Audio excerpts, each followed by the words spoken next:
We are back for the Thunderbolts. I'm quite excited. And we have a guest, Meredith. Thank you very much for joining us. Happy to be here. So excited to talk Thunderbolts with y'all. What was the last thing you were on with us for? Do you remember? That feels like a long time ago, so I am not entirely sure. I am It so was sorry. something with Marvel. Part of me wants to say it was. No, it wasn't Black Panther. I think it was the Marvels. Was it the Marvels? I wouldn't be surprised if it was the Okay. Marvels. Got it. Nice. Okay, so I saw this Thursday. When I did you also saw guys it Thursday. saw it Thursday? Mike, you just saw it? Yep. Okay, nice. All right. So I have to ask before we start because it was hilarious to me that it was the ongoing joke that everyone thought was going to happen and then happened. Who was not at all surprised at what happened to Taskmaster? Wait, hold on. She died. Pretends to be shocked. They gave her the best costume she's ever had. That's the only thing that irritates me. That costume was so sick. It was. And yet she didn't even leave that room. I think the thing that shocked me is how unceremonious it was. Yeah, that. It was, and yet Yelena kept trying to make it matter more, and it's like, I'm sorry, you can't. As much as you want to, that's your fellow Black Widow co-star. You cannot make it matter anymore. I'm Do you, so sorry. do you know what kind of... Because I saw a TikTok and I went... Someone was complaining how Yelena should have cared more. I'm like, what are you? And then they pointed out something I completely forgot from Black Widow. Is that at the end of Black Widow, they rescue all the widows to like rehabilitate them, and one of them is Taskmaster. So they're like, right. Yelena should have cared a lot more than she did. I'm like, you got a point, but it was very unanimous that no one liked. She was cool for the little bit she was in there, but it was like a 98 percentile. No one liked that version of Taskmaster. So I'm kind of sure that you might see a different version of her. Yeah, that's kind of the harsh reality of why she was taken out that quickly, because they know that this version was not very popular. Yeah, it was one of the few times where they were like, the audience polls said no, so we're getting rid of this character. But all right, so before we get into spoilers or anything like that, before we get into spoilers. I mean, that was entirely a spoiler, so... The marketing said otherwise. The few times that when the marketing had Avengers, Infinity War, and Endgame levels, that character's not actually in that scene. Just like showing stuff in the trailers, everyone's like, Taskmaster's not in that room right now. You can see the spacing with the characters for certain reasons. She's not in that room right now. Overall thoughts on the movie going experience, positively or not, Meredith? Yeah, I mean, I am unapologetically a Marvel fan. I am going to show up opening weekend, regardless of my anticipation level, my hype level. And for Thunderbolts, this is definitely my second highest as far as anticipation goes for the Marvel releases this year. Fantastic Four. I have been waiting for the MCU to do Fantastic Four since Fan Four Stick. So that is always going to claim the top spot for me, but the hype definitely continued, starting to really grow once there was a mass amount of positive responses to the movie. And so yeah, I mean, I went to go see it in IMAX, and from the opening IMAX, which they changed it for me, they made it Fantastic Four themed, I was locked in. Like, the second they changed the IMAX countdown to Fantastic Four, I'm like, oh, I'm in for something special. And what I wasn't expecting was just the amount of emotional connection that I had to Thunderbolts versus just the regular, oh, it's a good team up movie. They've got great chemistry. There's good humor. There's good action, which is all well and good. I am here for that. And that's what I felt about the Marvels as well. I thought they had great chemistry, great action scenes, but the level of just depth to the story itself, and I mean, we will fully get into it more, but Yeah. from being a bit more like, "I'm excited for this movie, but it's not the number one thing on my plate," to being like, "Oh my gosh, I'm so glad we have this movie, and I would ride or die for any of the Thunderbolts, asterisk, asterisk, asterisk." Um, I It's exciting to feel this way, and not only just me personally, but just watching general audiences and people who've been a bit more critical of the MCU of the past couple of years, like, to see them also turn a leaf and be like, "Whoa, wait a second, there's something going on here." So, I'm very pleased. Nice, Mike. Yeah, I kind of have to agree.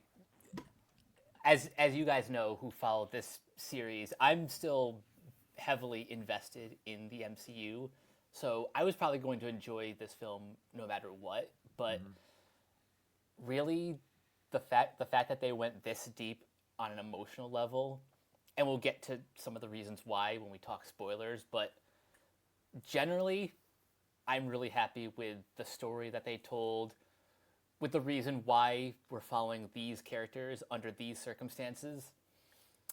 And yeah, just everything from like the more practical effects that we see, like the action choreography, and even, dare I say it, this is probably one of the first times I actually thought that Julia Louis-Dreyfus's character was actually intimidating. Yeah. Yeah, that is very true. For myself, and this is people who I generally agree with movies on and movies that don't, on both sides are kind of like, oh, I don't know. I don't know if I'm gonna like it. It's a bunch of B characters and the main plot's other ones that don't like it. I'm like, hey, were you excited for Guardians when it came out?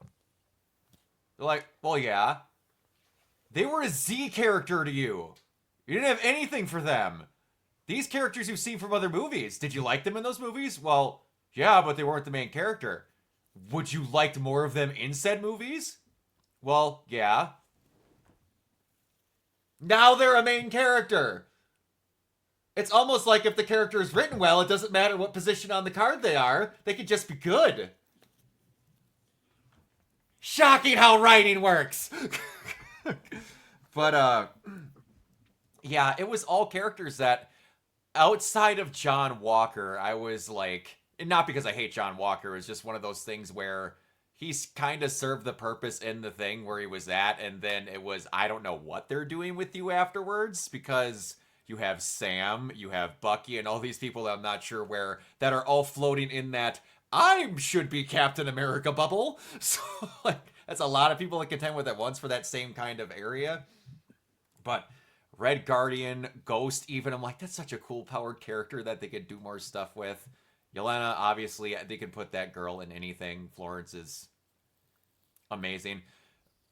I have to say also, am I the only one that, like, now that I saw her in multiple scenes and multiple situations in this movie, where she was basically kind of dressed how Scarlet was for Infinity War, that her and Scarlet, if you position them this just right, look shockingly similar.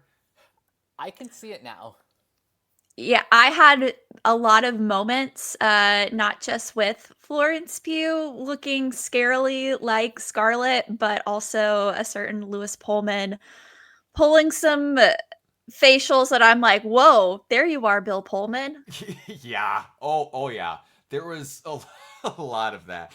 But okay. So going into this, I basically only knew that Dreyfus, or I should say Valentina, screwed these people over, and then it kind of seemed like in the trailers that she was going to rehire them to screw up for a mistake that she'd made, which inadvertently happens, but doesn't really happen. I do appreciate that they somehow squirreled in Thunderbolts without somehow using Thunderbolt Ross whatsoever. I was a bit surprised by that, but I I kind of like where the name came from. The East Chesapeake Valley Thunderbolts, or what? That soccer team was terrible. You never scored a single point. Which that reminded me of my childhood. The one time I played soccer for a season and I attempted to play goalie. I did not have the same type of motivations as Yelena did, and we had a losing record. So I felt very seen when that was the explanation.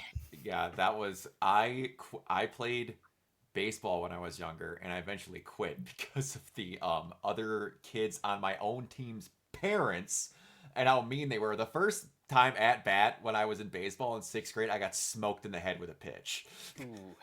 Oof. And was terrified to swing for like 5 games straight.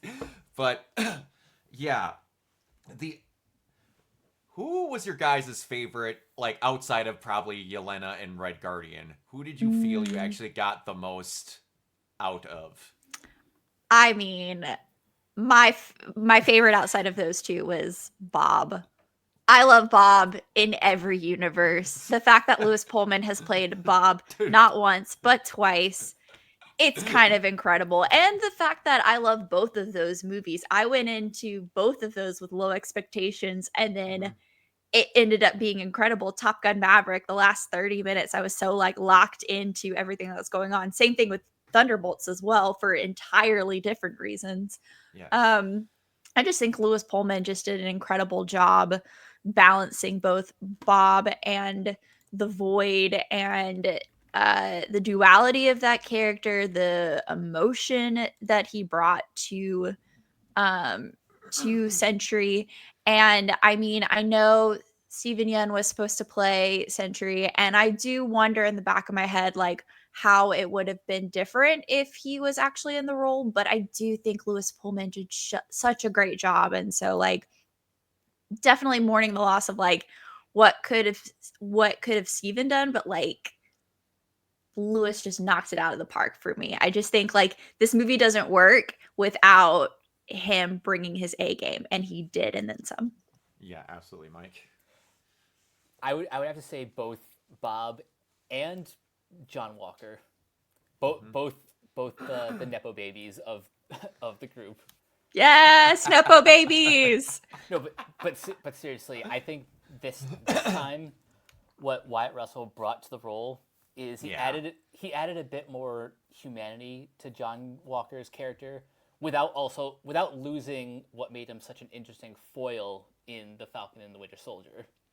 Yes, they didn't like go out of their way to try and make him likable. You just kind of went, "Oh, this guy could not be a dick at times. You just have to like get him in the right situation." Yeah, Walker was definitely one of them. Bucky getting to shine quite a bit in this movie made me very, very happy. Like, I've seen it in the trailer, still seeing him pulling his freaking arm out of the dishwasher. And then getting the context for why he was washing it was even funnier. Ghost getting to actually do... I was pleasantly shocked with how much I loved Ghost in this movie. Oh, she's great. And I forgot what the director's name was, and I look it up. Jake Schreier.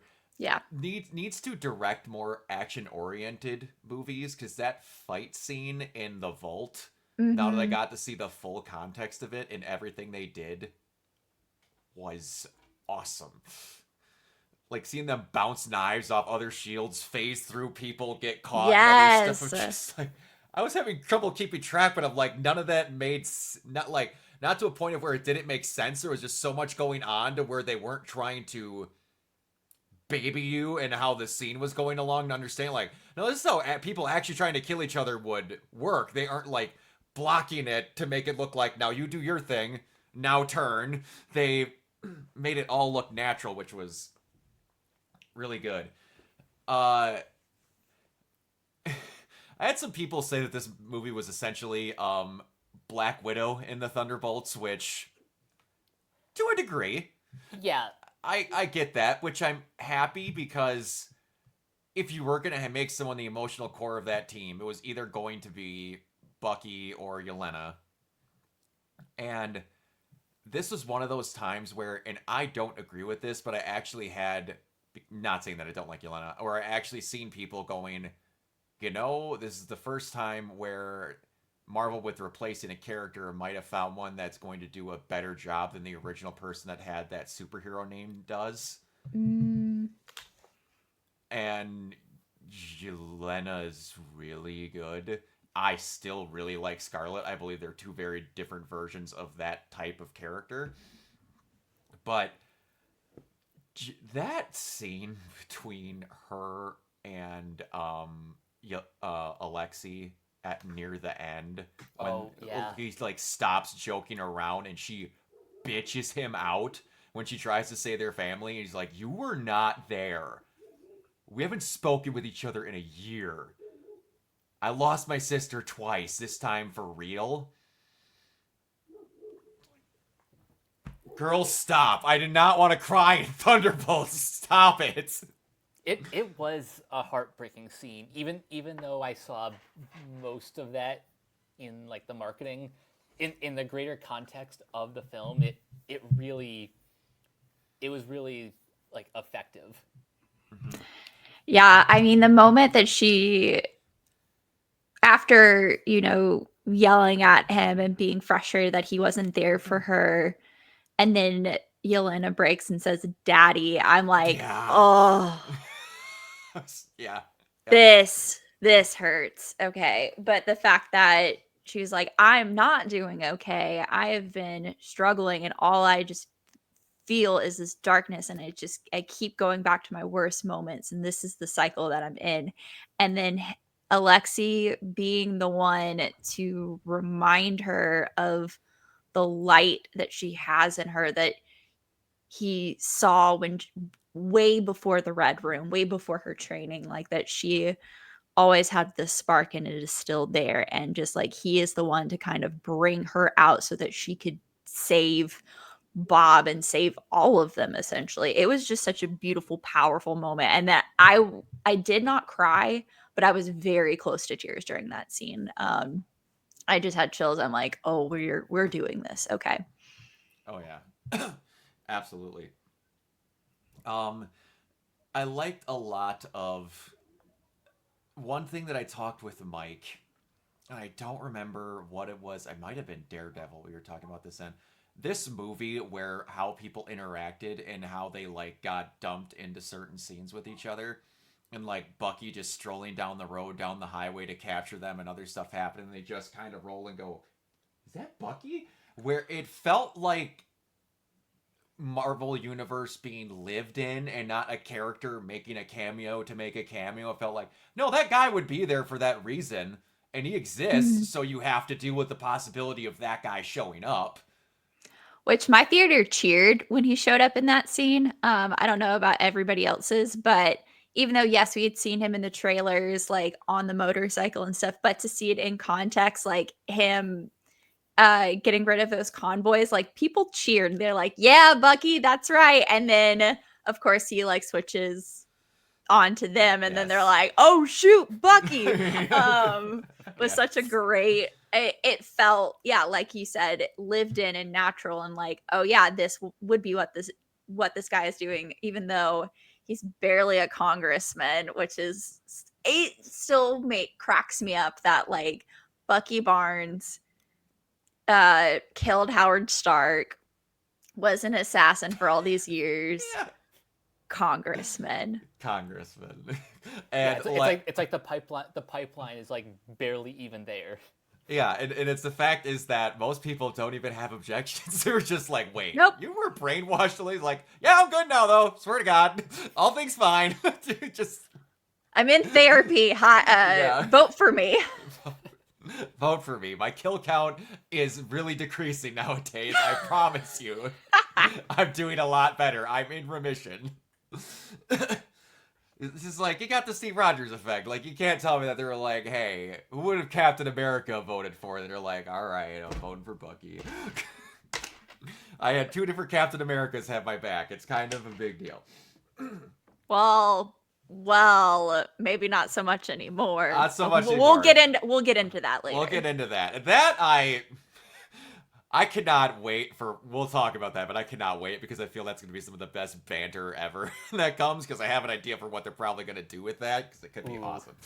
But yeah, I would ask the question, but it's going to be very freaking obvious about. I was going to say whose like little thing in the void that you like the most, but the two biggest ones actually getting to show that John Walker's life like got legitimately messed up. Oh, yeah. Actually, Mike, you were talking about John Walker earlier, and I also think he had such a great arc in this movie. My favorite moment of him was actually when Bucky revealed that his wife left him and took his son away, and the look that he and Yelena exchange just shares like all the heartbreak and like, and this is why I put up the front that I do. Yeah. And it just, he sells it without saying a word, and it's perfect. And I think in conjunction with seeing his void scene is just so devastating of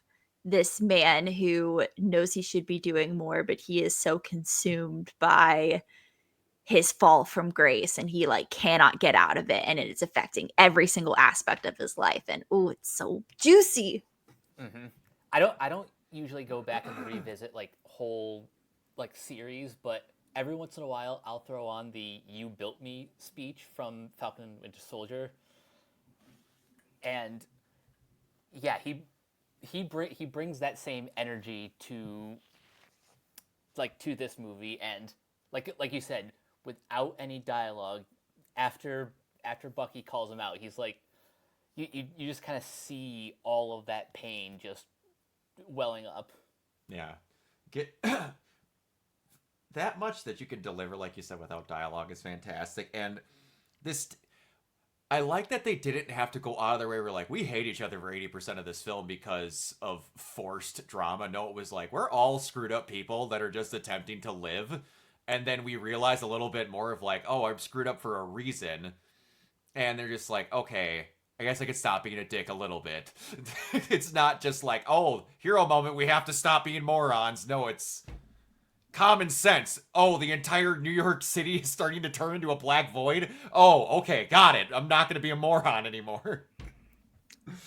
Yeah, and since the movies come out and people are, on Twitter sharing all of like, oof, this character, like, I wonder what void scene this character is going through and this character is. And I mean, Peter Parker must be going through it. Must have been going through it in his void stuff. If Strange was on World, he'd be probably reliving, I think, the what if scene of Christine dying over and over again. Like, I just my brain keeps going of like, and Daredevil, is he just seeing Foggy die all over again? Like, gosh. What,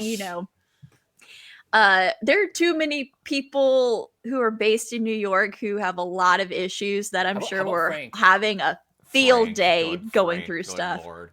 Go ahead.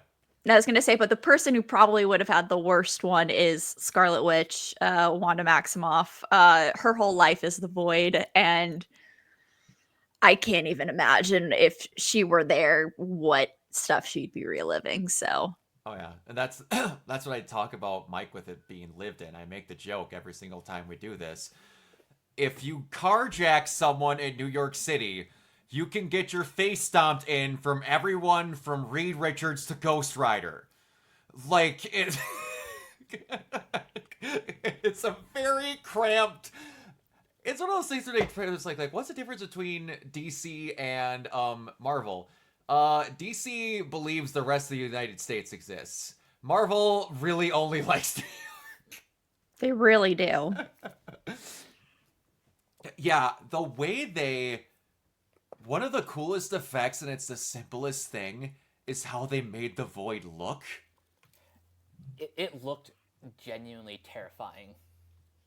I think that might be the scariest looking villain they've had in the entire MCU. Mm-hmm. That was genuinely...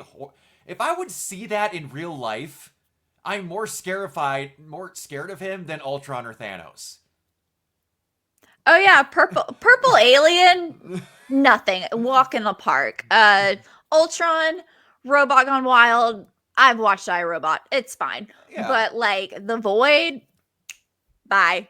Like actual human being that I can't tell the depth of the form of your actual human body, and all I can see is like white eyes, like color got sucked out of you. Like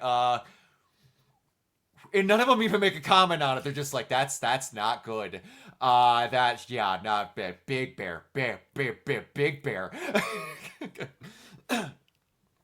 But I have to ask a question because I can't remember who on the, if it was the director that said this or one of the designers. Apparently, one of them got in some hot water, and I kind of get what they were going for, but I don't know if it was taken more harshly than it kind of needed to be. Apparently, it was either the director or like an art designer said that they based what the after shadows and the void look like when you get put into the ground after like what the after effect like shadows were when the bombs were dropped in World War II. Like the fades on the walls of like the form of where the humans used to be. Mm-hmm.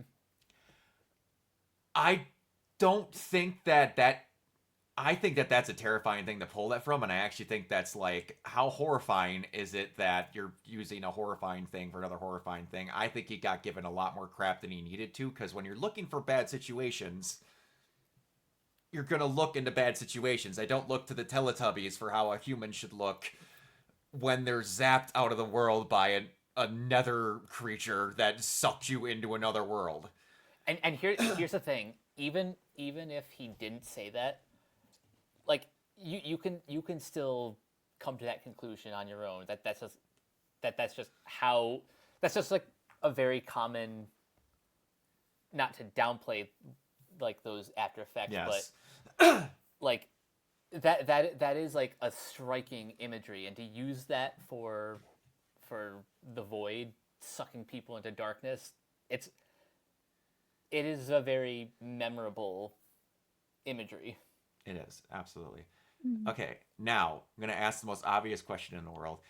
Did we all fully know, or were we not at all shocked when how the Sentry got taken down? It was not in a fist fight. I knew that in my brain before this movie started, because they go out of their way to tell you. Yelena also just point blank saying, "We all suck! All we can do is shoot and punch!"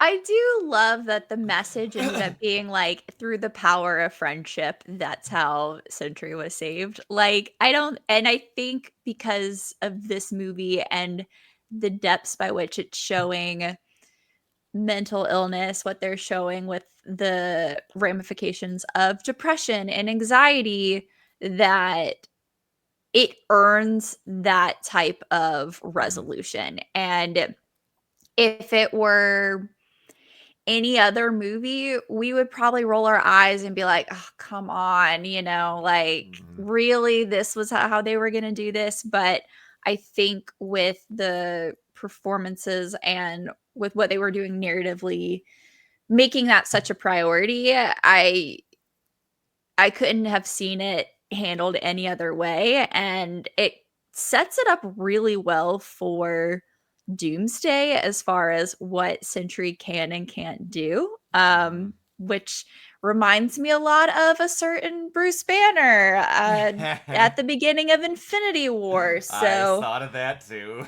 yeah, I think like when you've been around the MCU long enough, you see certain things, you're like, oh, the parallels are paralleling. Let's just call it that. Do you want to talk about how Bruce Banner had to get coaxed down by a Black Widow, and now Sentry had to... I'm just saying, okay, we're going to do this. I'm going to do this very briefly to all the people out there. All right, I watched this movie, and it took me 5 seconds to clock. This is mirroring Natasha and Bruce.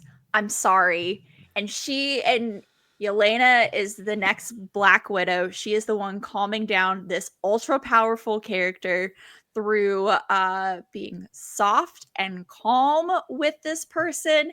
They are both looking to each other for emotional support. Bob literally, when he was like, "Where's Yelena?" It's all there. Okay. So if they decided they wanted to make something romantic out of Yelena and Bob, I'm not mad about it because they set it up, and they set it up better than Matt and Bruce did in Age of Ultron. So there's just that much more juice there. But according to the comic, she's asexual and potentially aromantic. Fine. And also, Marvel isn't the best at, they don't have the greatest track record with romance. They have some good couples out there, but they're not all great. And so I don't expect them to do anything with it. But it's there. Okay, rant over. It's all good. I appreciate it. Yeah, it's one of those things where they could do whatever they wanted. It's fine. They've done stuff from comics that isn't there, and then some people that that is one thing I'm going to go on a small rant that I know I've talked with Mike about. If we're going to be like, they didn't do that in the comics, I'm like, hey, cool. Do you remember that time when Peter Parker killed Mary Jane in Spider-Man Reign because of his radioactive spider semen? And then when he pulled her out of the grave for 5 years later, she still had flowing locks of orange hair, and he like hugged her scorpion or skeleton. Or that other time with Spider-Man, where because Tobey Maguire got organic web shooters, that they wanted to put them in comics, so they came up with the Spider Queen, who essentially came with an entire plot to alien mouth rape Peter so that he would give birth to himself as a giant spider monster so that he would have organic web shooters. Comics are dumb. And I love comics, but comics are dumb. There's also the time where Lex Luthor chained down Superman and forced pink kryptonite over him to give him an erection. Or that time that Sleaze kidnapped Big Barda and Superman to brainwash them to shoot a porno, not to ruin their lives, but to make money. Comics are stupid. So no, if something happens in a comic, sometimes we can either do it or not do it, and it'd be really okay. Which, I say this every time one of these movies comes out. Do you know what a comic book movie essentially is? A new run of comics. Exactly. That's just what they are. Whether they do it back or whatever, because you want to have some elements of, I know this, but not also, I know exactly what's going to happen every time, because that's boring. It is like a very tightrope that the MCU walks, because they don't just want like the hardcore comic fans in those seats. They want everyone. So you have to make some changes, but you also have to retain the stuff that people love from the comics. And I think with this movie specifically, they kind of do the best job of deviating from the source material to tell the story, but also keeping what everyone loves about these characters. Yeah, absolutely. Yeah. Yeah, we were talking earlier about The Void. I wanted to bring up that in the theater, I got real personal. I am a child of divorce. When I was they finalized it in 4th grade. And then a thing happened that got total custody away from my dad in 6th grade. That scene and how well they shot, where they're like, yeah, this is the most peaceful room that I could get to. And then just in the basement, his dad is smacking him around for defending his mom. Like, that's the most peaceful room of like, thank you for like understanding how screwed up that mental space can be and showing it on screen. Where like even the most calmest you're at, shit's still happening. That scene was, I mean, so much of The Void and getting to Yelena finally reaching Bob was such like was so hard to watch in many ways, but also very cathartic too, of like just trauma all affects us. We have our own baggage and things that we would not want to relive and be in. And for Bob to choose a room where he's considered safe, but then he's hearing the effects of the stuff that has messed with him emotionally for years. And the fact that not only was his dad beating on him, but then his mom telling him, you make it worse every time you try and step up for me. That is so heartbreaking, and what a core like devastation of like you can't do anything right even when you're trying to step up and save someone. And speaking of John Walker, I think it is very cathartic that he is the one to punch his dad when they get down there. Yeah. And I felt like that was a very you fighting back the deadbeat dad thing that you were trying to fight all the time, is that you are a deadbeat dad. Absolutely. At least in the view of your child right now. And this is your next step. Yep. And it was obviously a lot of this is a metaphor for, hey guys, go get counseling. But them going, Yelena going, this is the most safe room, right? He goes, yeah, like, okay, well, I know how we're leaving. And you literally have to fighting through the most shit moments of your life to get out of the crap that you're in, to get back out into normalcy. That's how trauma works. Mm-hmm. You have to get through that crap, because if, like you said, Yelena and Bob openly said, like, I gave you really, really bad advice. Don't just stuff it down. That is going to kill you. One thing I love about this movie and how it addresses mental health concerns is, first of all, this isn't the first time the MCU has done it. It's just the first time they've taken it seriously and didn't reduce it to a punchline.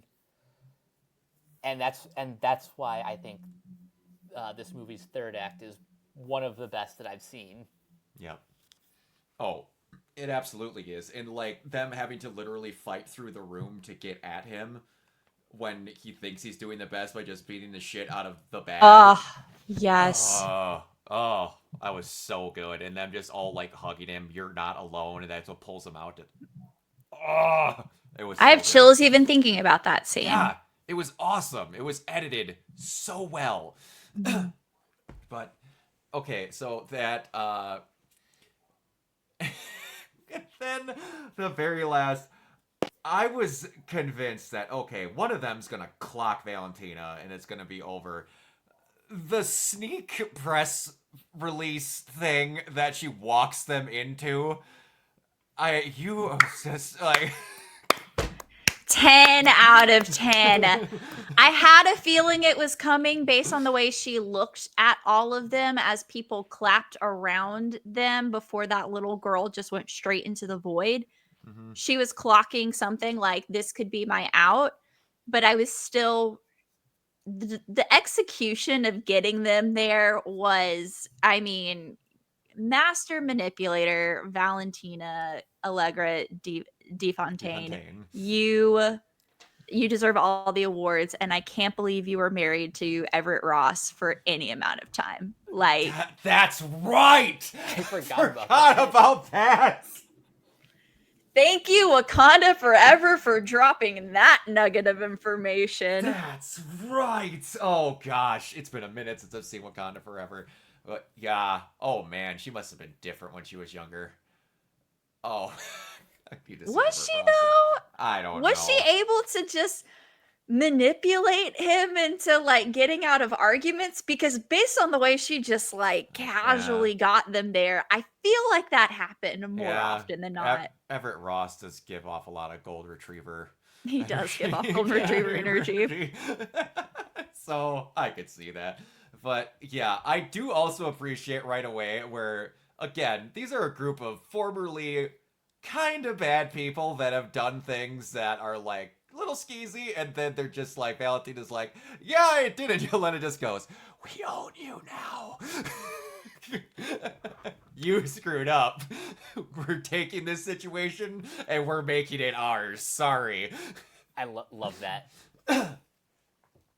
Yeah, and I love that the first shot and the last shot, it starts and ends with Yelena, the look on her face where she looks so, in the beginning of the movie, she looks so dejected and just checked out of life. And then you just see her kind of like take in the moment at the end, even though, yes, like not the way they wanted to go about, or how she wanted to go about being more public facing, but just to take in the moment, just let her, like, you watch her breathe in and if you just see like purpose, like that she finally feels like she's alive again. I just think that was like beautiful, like to showcase an entire arc between those two shots. I think was just excellent storytelling right there. Excellent direction, Jake. You did good. Gold star for you. Oh, absolutely did. Before we get to the very end, is there anything else in the movie that we didn't mention? There's a character that we didn't mention. Valentina's assistant. Oh yeah, Mel. Mel! Who was supposedly... Go ahead and talk. There's a character that someone said that her name was... Mel So, from... this is the role that Iowa Debris was supposed to play before she had to drop out because of scheduling. And first of all, I think the actress, let me get her name, Geraldine Viswanathan. She is amazing. She understood the assignment completely. You know, she wasn't just like a suck up to Valentina. She had her own agency. She had opinions, and was not afraid to go behind her back and do the right thing. Yeah, I found it. She was a part of the Thunderbolts, like in the comics. She was Screaming Mimi and then Songbird at some point, and I guess was a key member of that. And that's cool that like that's a character that something can happen later on with, or nothing can happen at all. But yeah, her openly is one of those characters that just like Valentina going, Bucky, I know that this time she's actually off the deep end. I mean it this time. No, really come this time. And also her and Bucky when they're talking, and Bucky's just kind of like, I'm really bad at this. I'm trying to get information from you. Do you have anything? Just please. I actually liked that dynamic between the two of them. And, you know, Mike, as you said, she understood the assignment. She came in with a very nervous assistant level energy of, I'm just trying to keep a job and do well, but also, things are getting a little out of hand. So hypothetically, Bucky, if this were happening, you can track my phone, right? Great. Yes. Bye. Great. If I die, the thing's going to be in here. If she hypothetically made a rogue Superman, Sentry, would you... There was a line also that I forgot. I just love how they somehow were able to make John Walker say "on your left" when he would have no context that saying. The way he's on your left. And the stupid scene of them 4-way crawling up that tube. The power of friendship, yeah. Bob. I loved that so much. And then realistically, like, glad they all survived that, but it was like 4 idiots with a single brain cell doing that, and then realizing, how are we actually gonna get out of here once we make it to the top? Oh yeah, how are we opening the door? And them arguing over, no, your idea is really dumb. This whole idea was dumb. It's like, we're too high up now, so something's gotta happen. I liked how that unfolded. No, go ahead. Sorry. I was going to say really quickly, just things that I loved. I just loved the vibe that Red Guardian brought to every scene. Honestly, my favorite scene of him was when Yelena showed up to his place and he's just trying to kind of clean, but not really. No. And I'm like, oof, I feel seen right now. Like, yes. Quick, let me rearrange and make it look less of a mess right now, you know? He brought a real soccer dad vibe to the team. Oh, absolutely he did. Like the limo, the scene where he pulls up in the limo. Yelena, they're going to burn you! Don't go in there! And she's just hiding her face. I'm like, that is dad-daughter energy. I know this too well. Oh my gosh. That was so good. Like, I'm like, okay, he's embarrassed. When he comes out and doesn't realize that they already went through that, was screaming at her, I was dying. Theater. Oh, that was so good. And the limo service, that was so good. When Genuine started playing, I was like, oh my gosh, this is great. That always comes back to The song was Freaking You, right? Am I not mistaken? That's what it was? I thought it was Pony. Oh, it was Pony. Yeah, Yep. You're right. No, that made me think of something. But yeah, that get out the bulletproof the special weapons. Then, like, the only person I said kind of bulletproof. The glass is not. Yeah, that one thing that this movie needed to have was great dialogue. Yep. Mm-hmm. And it nailed it, because this could have had no action scenes, and I could have watched them talk for forever. I guess we could get to the end credit scenes. I love how he just turned from Alexi looking like Alexi to Alexi looking like a slimmed version of Hopper from Stranger Things. Yes. You just, yeah, I'm the one on the box. Why didn't you? Why? It's very just so stupid. I'm happy he got everything he wanted. He just wanted to be on the Wheaties box, and he was able to do it. So I guess because we're talking about the end scene and we talked about the press conference, can we just finally say it? Yeah. They're the new Avengers. New Avengers! With his With a Z! We get it with a Z. Z. There's no copyright. So dumb. Oh And my he's got god. like NASCAR, like Formula One onesie jackets. With It was giving Ricky Bobby to me. It Just all the was. different sponsorships. It was. And the fact that also at the same time now, one of them's going to end up getting called East Coast or West Coast Avengers, but they're both, I'm pretty sure, based in the East Coast in New York, so it's just not going to work. But I'm loving to imagining the phone calls that like went on between Bucky and Sam going, no, I'm not letting you call these people the Avengers. Like, Sam, come on, man. To be a fly on the wall for that conversation. And in the post-credit scene, when he just like we chalked, it did not go much further. I'm like, because we got that scene of the two of them in Captain America Brave New World, you saw that their bond was really strong. So for Sam to he was supposed to have assembled the new Avengers, and then Valentina just like pulled the rug out from under him. Yeah, that would feel like a betrayal. And like, even if Bucky explained, like, no, we were kind of tricked into it, I don't think it's gonna fly with him. And so we didn't get Captain America Civil War for them, but we kind of got it off screen of like, this is breaking them up right now, so they're not really on speaking terms, which is it sucks. But then I kind of love that we have the Avengers versus the new Avengers that are going to have to work together, or they're going to attempt to do things separately until they're whoever is left is the real Avengers. I don't know.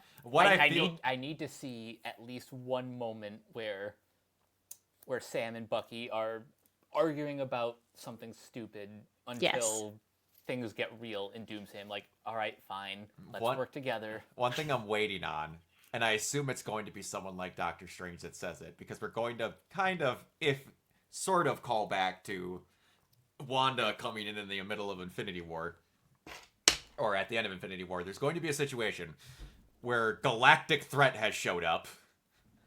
Actual Strange, everyone else Avengers rolls up, and then we only punch and shoot things Avengers show up. And then Strange goes, really?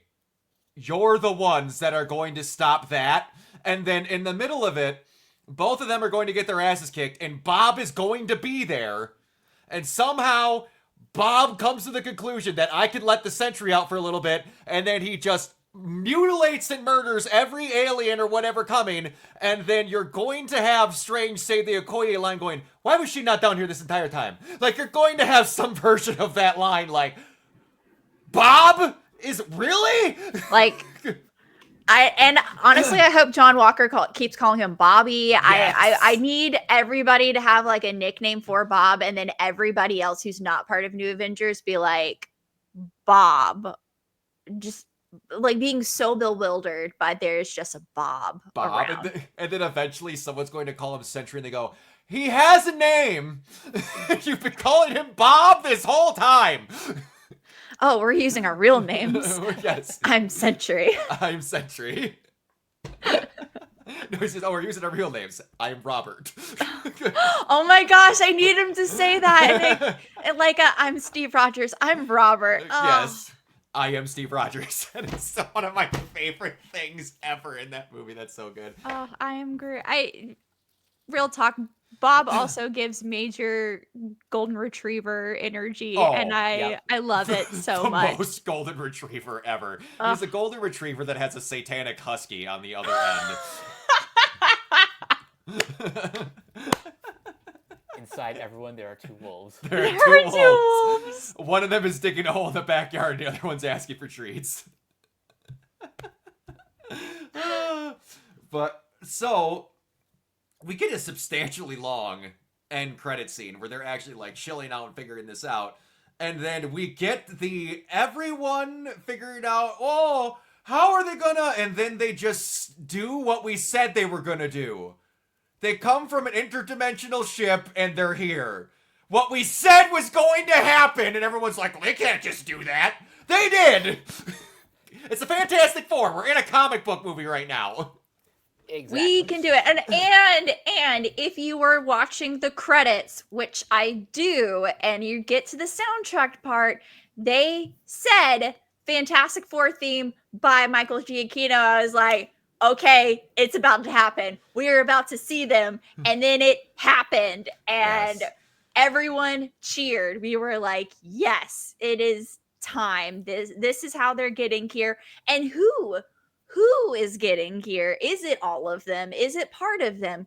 We don't know. Maybe it's just Sue and Ben at the moment. Like we do not know anything except their ship is crashing on to our Earth now, and it's getting real, and I'm so excited. Yeah, that was a thing where everyone's like, well, doesn't this kind of spoil the ending of Fantastic Four? I'm like, no, Galactus is in that movie. I don't know what else they're doing, and also they're like, the only thing that genuinely spoiled anything from a movie was when the chairs came up, and 99% of the Thunderbolts cast was announced for Doomsday. And everybody was like, so this isn't like Suicide Squad. All of them are going to live. What a bummer. And it's like, who is calling it the Suicide Squad? Just because it's bad people doesn't mean they all die. Oh my gosh, people. Anyways, but I love that now that we know the state of, we have Sam's Avengers and we have new Avengers. That means like how they had them lined up in the chairs divided them up fairly cleanly between those teams, with like Fantastic Four people kind of like sprinkled in here and there, not necessarily all together. But I like that Yelena or Florence Pugh's chair was kind of like the dividing line starting the new Avengers. And I mean, I think it's obvious she is really the leader more so than Bucky. Sorry, Bucky. Do you think that when the movie comes, that Valentina is going to take it as far as to actually make him dress like Captain America? And you get to see him as Captain America walk up to Sam as Captain America? Ooh. That is a good question. Because we've never had Bucky put that on, and this is probably going to be the last two movies where they can. Oof. I hope not. Same. Personally, because John Walker already kind of looks like discount Captain America, and now he has a hat. He does not have a helmet. He has a hat. I like the little difference there.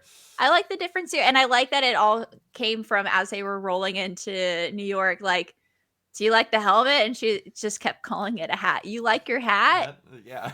That's what I'm talking about. The little sting bites. That's cool. But also the fact that in that post-credit scene, why would we deny the people Bucky's flowing locks right now?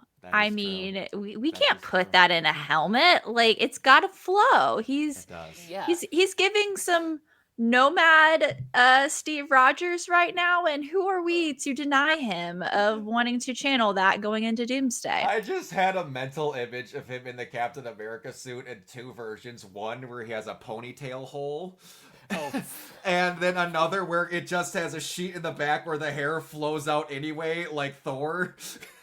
Oh my And gosh. it's two of the funniest visuals I've ever had. I'm just picturing him getting ready to be Captain America, just like putting on the ponytail. Just... Give him a man bun, you cowards. But all right, yeah. I think we pretty much covered all of it. I really enjoyed this. I really did. I thought it was fantastic. It's one of those where if you, I'm not saying you can't have opinions, whatever, but if you're going out of your way to say this movie was just god awful trash because you don't like Marvel movies, you just don't like Marvel movies at this point. Because this thing did nothing offensively bad, like at all. Yeah, no, not worth bitching not about. Mm-mm. You're No. one of those people that don't like not punchy, kicky endings. You need to vary it up every now and then. Every now you need to have a Dormammu when you come to bargain. Yeah. And I liked that ending. I thought it was really smart. Same. Yeah. The ending fit the story that they were telling. They checked all the boxes and not even just checked all the boxes. They really delivered something that felt fresh and felt something that I think earlier phase 4 projects did really well, which was talking about PTSD and trauma, and actually, as Mike said, not or Brock, you might have said it too, not treating it like a punchline. Yes. That they followed through on the themes here and made it matter. And I think when you make, not I am not saying all of these movies weren't made to matter. Like I Yeah. do think people went out of their way. A lot of hardworking artisans came together to work on these Marvel movies, and no one goes out of their way to make a bad movie. But I do think that this one in particular is showing general audiences, hey, we are doing something over here. And these are the kind of things that you liked in phase 3 that we were starting to do, giving you different flavors of something. And we still have that in us. And you should jump back in and see what we're actually about. It also hit me like a brick wall when someone's like, "This is the 30-somethingth Marvel movie," and I went, no, that's not okay. Whole what?" And then I started doing numbers in my head and went, "Oh no, this is the 30th. So I'm going to live to see the 50th Marvel movie." Yeah, this Oh is my the gosh. 36th film. 36? Yep. Oh my goodness. We're gonna be basically at 40 almost when these two Avengers movies are done. Oh, jeez. Think of that.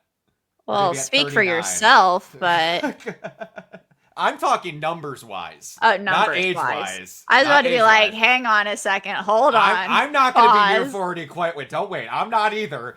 Okay. I'm going to be closer than I'd like to admit, but we're going to be nearing 40 Marvel movies. Like phase whatever is going to start on number 40. Ugh. Oh my gosh. I don't You wanna know think what about it's that. probably going to be? An The new X-Men movie? Spider-Man. Oh, Ooh. Probably. Because timeline-wise and production-wise, it's probably going to be that.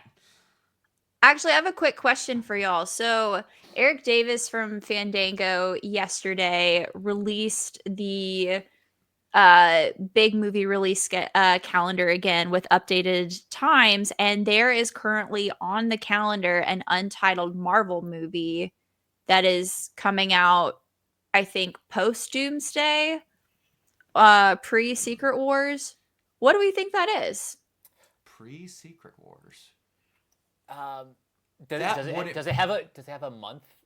Let me hang on, stall for a little bit. I'll pull it up right Okay. now. Like, honestly, the only thing, and I believe that they said that it's happening at the time, the only one that would make sense if they're going to do the thing would be Spider-Man getting his black suit during Secret Wars, which they can do during Secret Wars and have it go after, obviously.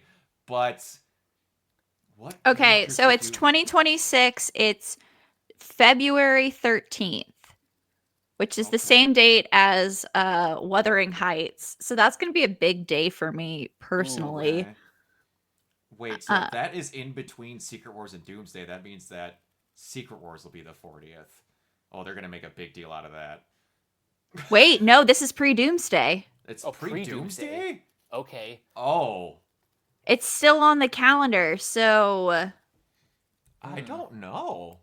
I'm cycling through what characters it could be. What would they need to do stuff for? It's not Strange, because they haven't even said that as a thing. It's not gonna be. It's definitely not gonna be Blade because Lord, oh, you don't know that. maybe Blade the Blade movie is the friends we made along the way. It is. It is.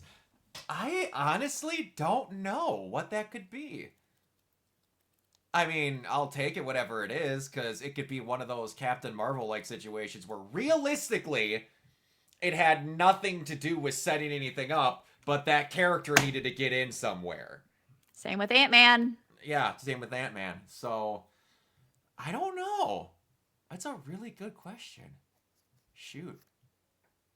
I would like for it to be something like either a Doctor Strange 3 or a Shang-Chi sequel. Ooh. Shang-Chi would be good. Because that man needs to be doing something, because we left off on there's a signal out there, and it's not Kang the Conqueror. Mm-hmm. or they're finally giving a date to Armor Wars. That Oh my could gosh, be. yeah. Because we That need could road. be. We got to find out whose road he's gonna join up with. It's definitely gonna be Sam's Avengers, right? Yeah. Oh man, that's weird. Cause he's. Here's the weird thing, because like Rhodey's going to be like military, the government, all that, and then you have a congressman on one end and Sam on the other. Mm-hmm. So I don't know. That's gonna be. That's interesting. But all right, we've been going for over an hour, so we should probably get going. Meredith, where can everyone find you? Yeah, the people, you can find me on Twitter for some reason. Twitter, Instagram, Letterbox at Meredith Loftus. You can also find me on Blue Sky and Threads as well. Same Meredith Loftus. You will see some of my writing at Collider, at Lady Geeks Media, and Offscreen Central, where I actually am going. Hopefully, by the time this episode is out, my review for Thunderbolts will be out for Offscreen Central. It might be a day late. Who knows? We'll see. But this conversation definitely helps remember points that I want to include in that.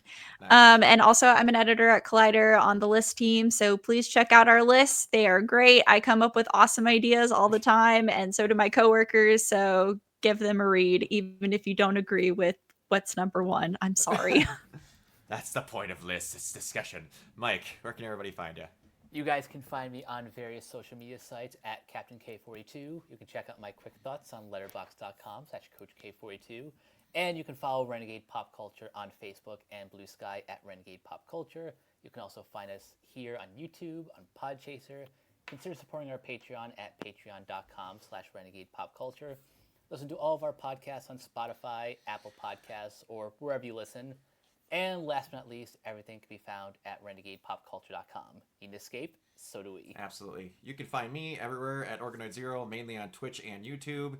Speaking of my Twitch, if any of you are fans of Ghost of Yotei, I will be giving away a digital deluxe edition on the midnight drop for that.